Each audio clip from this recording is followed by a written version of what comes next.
In last lecture, we studied about the time constant definition in the form of charge. Now we'll see what will be the potential. You are knowing that what is the formula for potential? Potential Q is equal to CV. So V is equal to Q upon C. C तो क्या है? Capacitor का value है, capacitance, वो तो constant रहता है. तो क्या मैं लिख सकता हूँ V is proportional to Q. तो जैसे Q का इक्वेशन है वैसे ही V का इक्वेशन आ जाएगा. Q का इक्वेशन क्या लिखा था पहले? एक बार ये करते हैं, रिवाइज करते हैं. Q is equal to Q naught 1 minus E to the power minus T upon R C. अभी जहाँ जहाँ Q है वहाँ हम डालेंगे V, और जहाँ Q नॉट है वहाँ डालेंगे V नॉट. तो ये बन गया V is equal to V naught to 1 minus e to the power minus t upon RC. Okay, that is also very simple. तो V को भी क्या बोल सकते हैं? V also increases with time.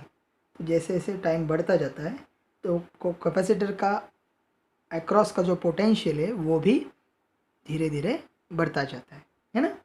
Okay, मतलब दो चीज़ सिखाया हमने अभी. दो चीज़ सीखा है.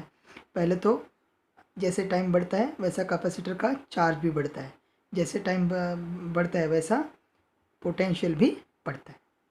अभी जो मैंने बताया था कि बीच में चार्जेस के लिए इधर से इधर मूवमेंट होता है, तो ये मूवमेंट से अपने को करंट मिलता है, और उनको क्या बोला है मैंने? Transient current. वो ट्रांजिएंट करंट सीखेंगे अभी. Okay, till the charging process continuous. ये लिख के लो, ये कहीं पे भी मिलेगा नहीं है, मैंने खुद कहा है, ये मेरा खुद का है. ओके, ये कहीं पे भी मिलेगा नहीं, ये मैंने खुद ने बनाया. Then you just note down this. Till the charging process continues some current also flows in the circuit into bracket not across the plates. ये बहुत एकदम डिफिकल्ट है. डिफिकल्ट मतलब बहुत आपको कॉन्सेंट्रेशन से जाना पड़ेगा.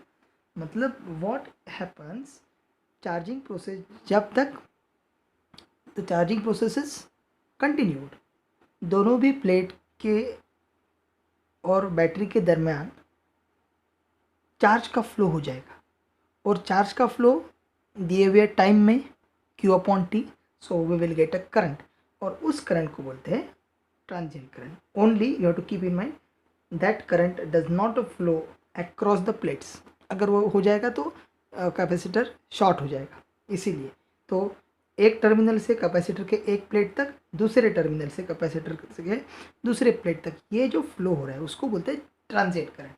और जितना इधर से जाता है फ्लो उतना ही इधर से इधर आता है. ओके, तो वो कैसे लिखते हैं उसका थोड़ा अलग सा टेक्निक है और अलग सा कैलकुलेशन है. वो भी आपको फॉर्मूला ध्यान में रखना है. इसको VIMP बोलता हूँ, थर्ड फॉर्मूला. पहला क्या फॉर्मूला था अपना? आज तो बहुत प्रॉब्लम हो रहा है कल बोल के. It's okay. पहला क्या फॉर्मूला था लिखा था हमने? Q is equal to Q naught into 1 minus e raise to minus T upon R C. V का क्या लिखा था? V is equal to V naught into 1 minus e raise to minus T upon R C. अभी I के लिए I is equal to I naught, 1 minus वगैरह कुछ नहीं, directly e raise to minus T upon R C. I का क्या formula लिखा हमने? I is equal to I not into e raise to minus T upon R C. Current का equation थोड़ा सा अलग आता है. ओके, ये मिल गया अपने को करंट, और उस करंट को क्या बोलते हैं हम? Transient current. ओके, अभी यहाँ पे भी आप अगर T is equal to R C ले तो क्या हो जाता है? T is equal to R C मतलब R C upon R C e raise to minus 1 मतलब 1 बाई ई, और 1 बाई ई का वैल्यू निकाला था 0.37. तो अगर ये इतना है तो I will be 0.37 I not. Of course I कितना बन जाएगा? 37% ऑफ आई नॉट. ओके, ये जो रिलेशन है ये डिक्रीज का रिलेशन. पहले दो रिलेशन थे वो इंक्रीज के थे. तो इसका हम ग्राफ देखते हैं. मतलब जैसे टाइम बढ़ता जाएगा वैसे अपना करंट एक्सपोनेंशियली डिक्रीज हो जाए, अदर उसकी पॉजिटिव वैल्यू से निगेटिव, मतलब दोनों भी वैल्यू से. दोनों भी प्लेट पे जाएगा ना, इसलिए.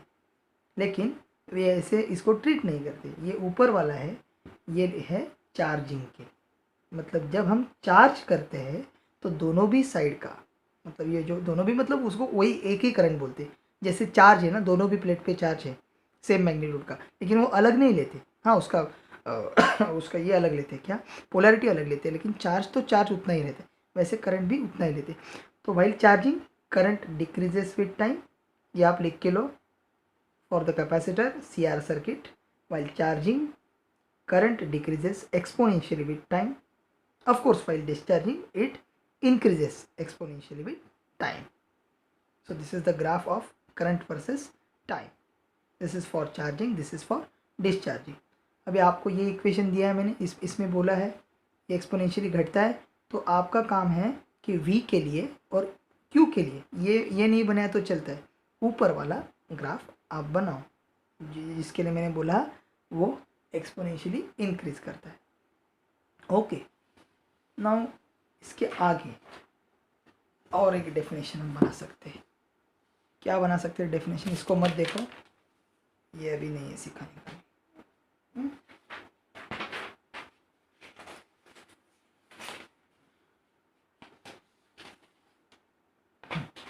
तो अगेन एक डेफिनेशन बना सकते हैं। पहले क्या बना था टाइम कांस्टेंट का? उतना टाइम जिस टाइम में कैपेसिटर चार्ज होता है।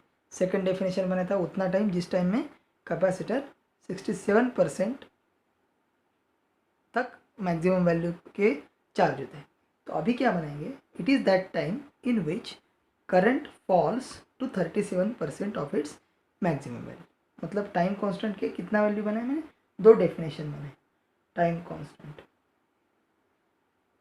सो मैं बना सकता हूँ it is that time in which इधर,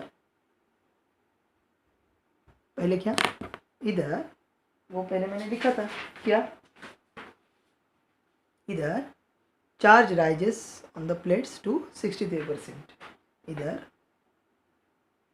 charge rises to 63% of max. और दूसरा क्या बोला है अभी? और दूसरा बोला है current falls to 37% of max. Max means value, maximum value उतना इतना है वो। This was the definition of time constant. Okay, so that all was the theory about the charging of capacitor.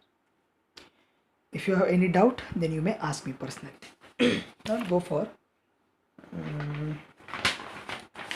discharging of capacitor.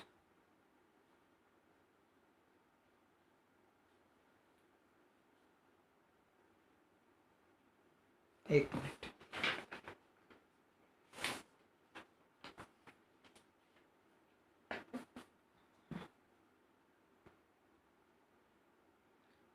अब discharging के लिए आपको फिर से 3 फॉर्मूला बनाना है। पहला ऑफ कोर्स किसका आएगा? Q का, बाद में V का और बाद में I का। अभी डिस्चार्जिंग में क्या होता है वो दिखा, ये तो आपने लिख लिया। अभी डिस्चार्जिंग में अभी क्या किया मैंने, वो जो कैपेसिटर था उसको फुल्ली चार्ज किया, अभी उसको एक मैंने रेजिस्टेंस जोड़ दिया बस। मतलब अपने पहली जो कहानी है, एकदम पहली कहानी जो मैंने बताई आपको, इस कहानी में ये के पहले ये करके लिया, ये करने के बाद ये क्या हुआ, ये कैपेसिटर चार्ज हुआ, अभी फुल्ली चार्ज।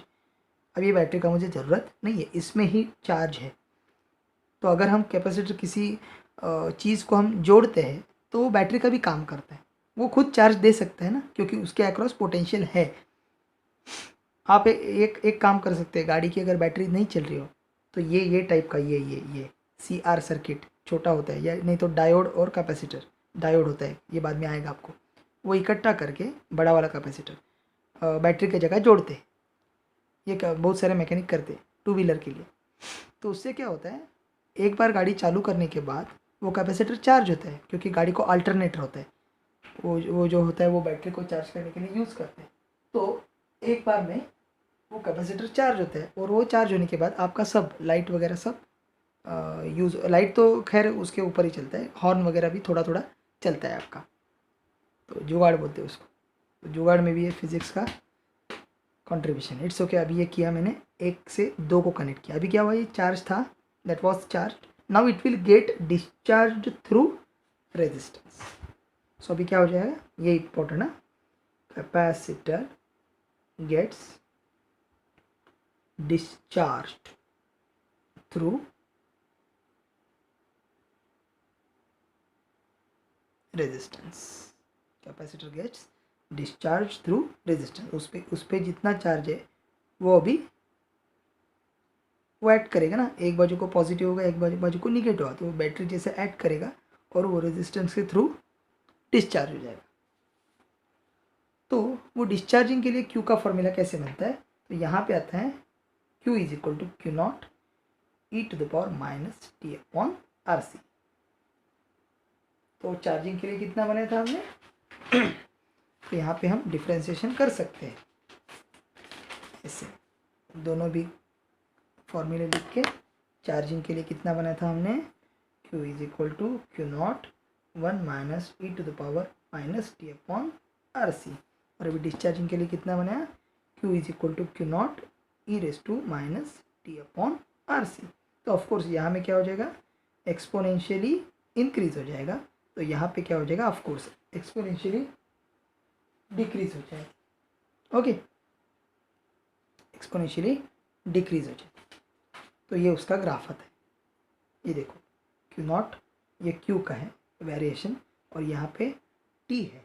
तो अभी क्यू नॉट वेरी हो रहा है, तो एक पॉइंट को जहाँ पे T is equal to R C आएगा तो कितना हो जाएगा, इसका 37% हो जाएगा। क्यू नॉट मतलब ये मैक्सिमम वैल्यू, इसका 37% आपको मिल जाएगा, ये ग्राफ से दिखा दे। अभी इसमें इम्पोर्टेंट थिंग दो है। नंबर वन इम्पोर्टेंट थिंग क्या है, नंबर वन इम्पोर्टेंट थिंग ये है, ये जो आर सी होता है उसको टाइम कांस्टेंट बोलते हैं ना, तो उसका डायमेंशन होता है टाइम का डायमेंशन। और ये जो 1/RC, तो 1/T मतलब फ्रीक्वेंसी, इसका डायमेंशन आता है फ्रीक्वेंसी का। ये भी आपको ध्यान में रखना है। अभी चलते हैं अगले, पोटेंशियल।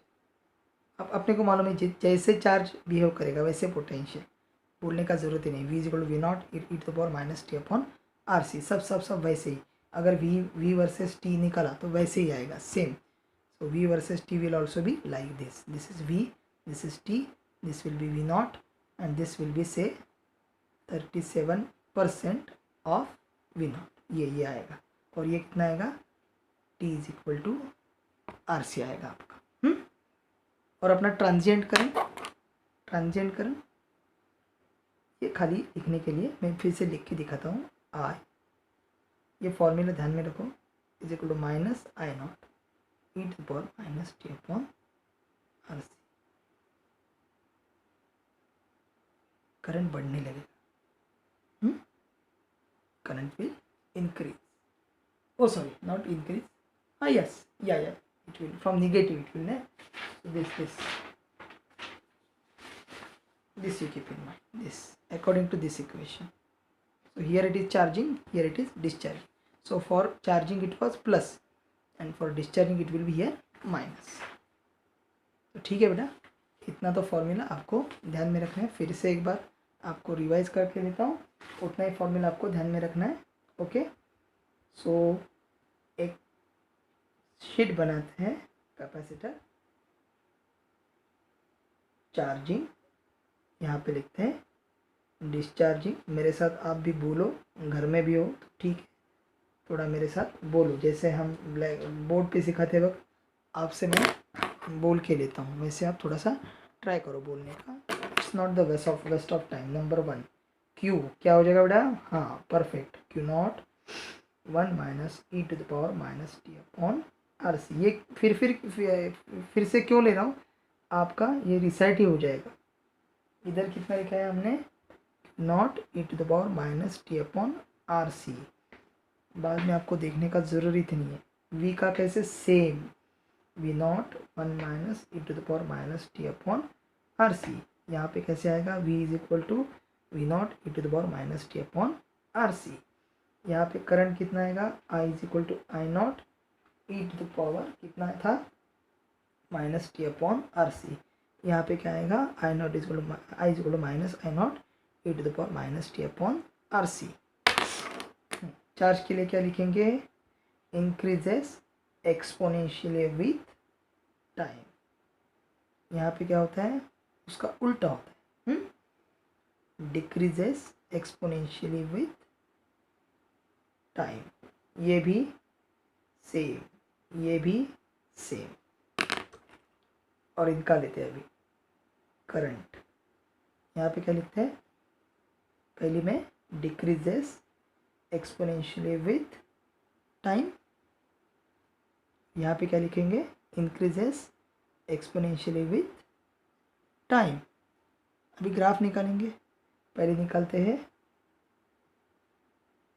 Q वर्सेस T का, यहाँ पे भी निकालते हैं Q वर्सेस T का, बाद में इधर ही बनाते हैं V versus T, V versus T, और बाद में इधर ही बनाते हैं I versus T, I versus T।